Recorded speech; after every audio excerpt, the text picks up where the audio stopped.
Olá, minha amiga, meu amigo, hora do nosso encontro nesta segunda-feira, 25 de agosto. No 25 de agosto, em 1803, nascia na Vila de Estrela, ou seja, é lá perto do Rio de Janeiro. Hoje é Duque de Caxias. O Luiz Alves de Lima e Silva, o único duque do Império Brasileiro. E duque por mérito. Duque, como você sabe, é o último posto, né? O último grau da nobreza, Duque de Wellington. Quando se fala em duque lá na Inglaterra, é o Duque de Wellington, que derrotou Napoleão.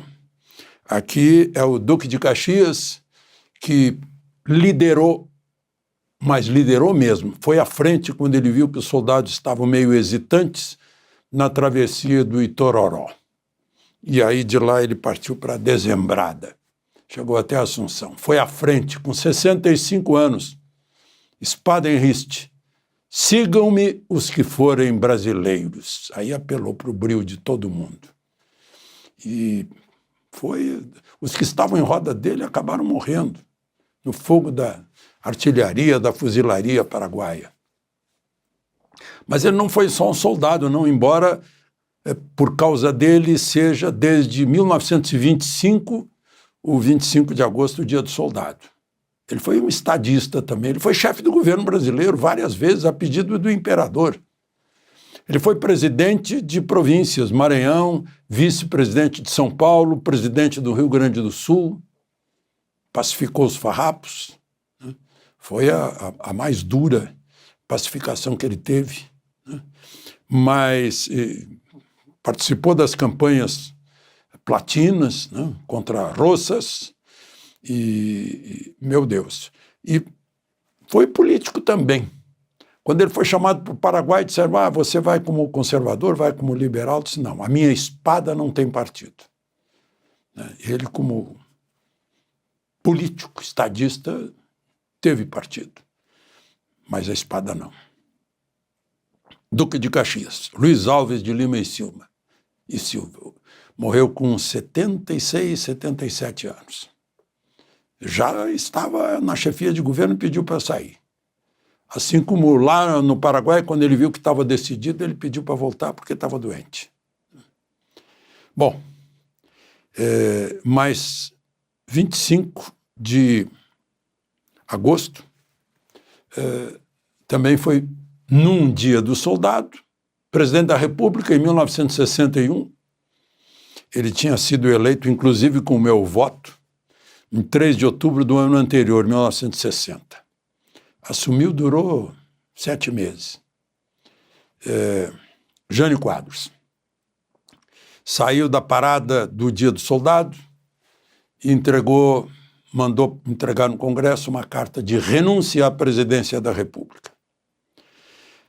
Até hoje, as pessoas querem explicações, eu obtive dele a explicação lá na casa dele em Guarujá, num janeiro muito quente. Ele já não era mais presidente, fazia anos. Já tínhamos tomado alguns vinhos, estávamos só eu e ele.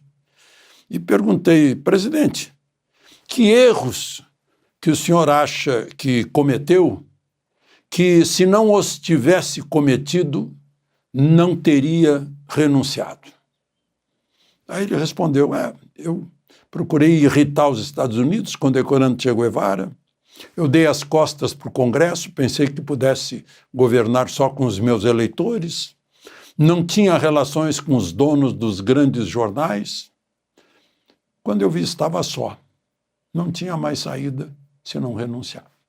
Foi o que ele me disse. Bom, e hoje está fazendo 200 anos da independência da República Oriental do Uruguai. Orientales, la patria o la tumba. Assim começa o hino uruguaio. Eu já estou pronto para ir lá para a embaixada prestar minhas honras ao país onde nasceu meu pai.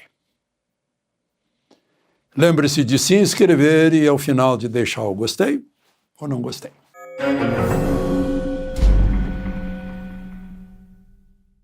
Pois hoje eu vou conversar com você sobre alguns assuntos que ontem não houve tempo de falar mais, porque fim de semana abrange 3 ou 4 dias de notícias, né? Uma das novidades é que amanhã começam os trabalhos da CPMI, do INSS ou da Previdência. O governo está muito nervoso, os governistas querem fazer uma blindagem para Lula. E eu fico me perguntando por quê? Lula está vulnerável nisso, que precisa ser blindado? Ou será que o irmão dele está mais envolvido do que muitos imaginam? Enfim, foi um roubo gigantesco, cruel, tirando de pessoas idosas que não tinham como conferir que estavam sendo descontadas. Tiraram no mínimo 6 bilhões de 3 milhões e 200 mil aposentados e pensionistas. Muito cruel. É preciso investigar todas as responsabilidades.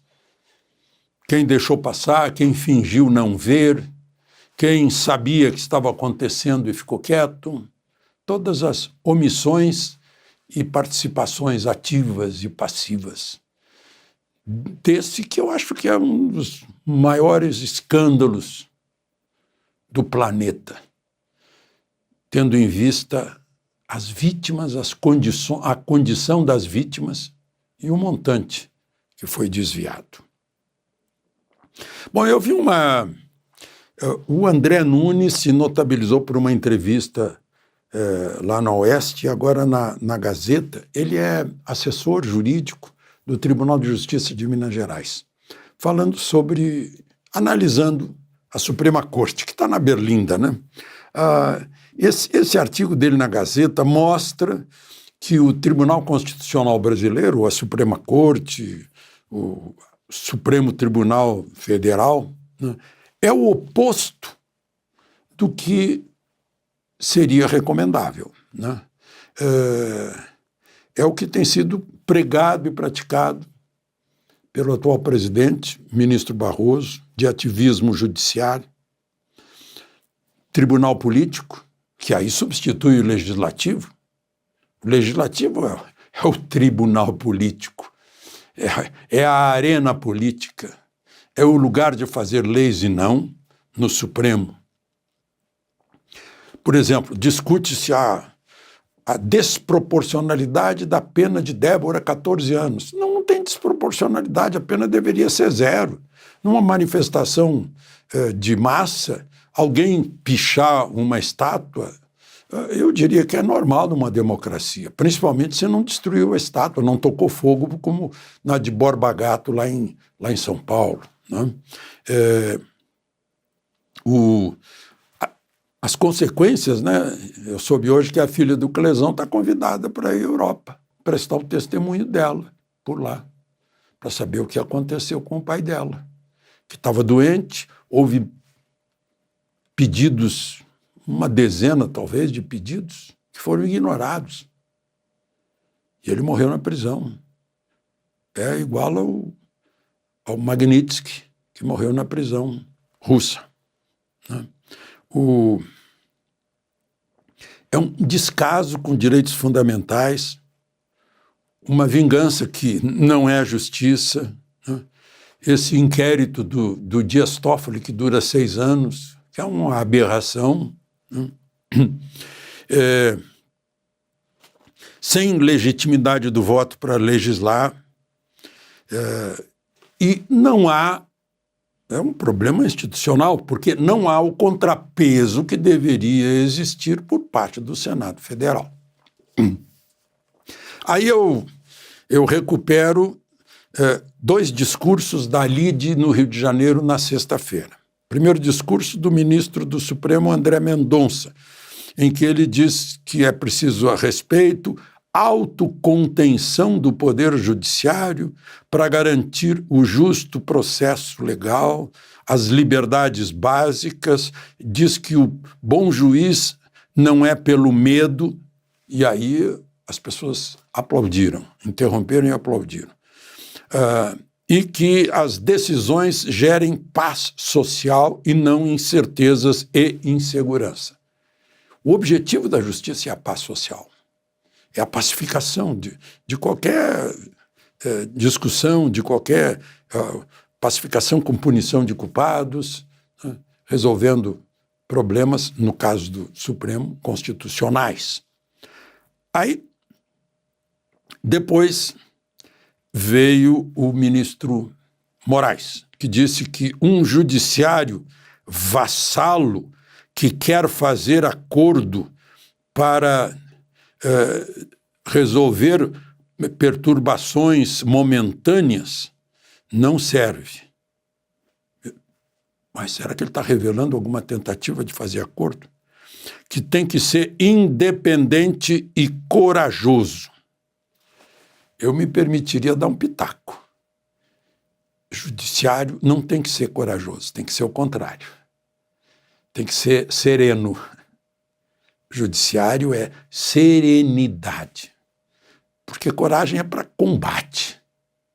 E o judiciário é paz. Né? Ele falou muito dos ódios que se destilam nas redes sociais, várias vezes falou do ódio nas redes sociais. E que as pessoas deveriam comemorar que o Brasil resistiu a um ataque em suas instituições. Chegamos a 2025, é Moraes dizendo, no Estado democrático de direito. E o desafio para os próximos anos é segurança institucional, jurídica e pública. É o desafio de agora, na verdade. Né? Enfim,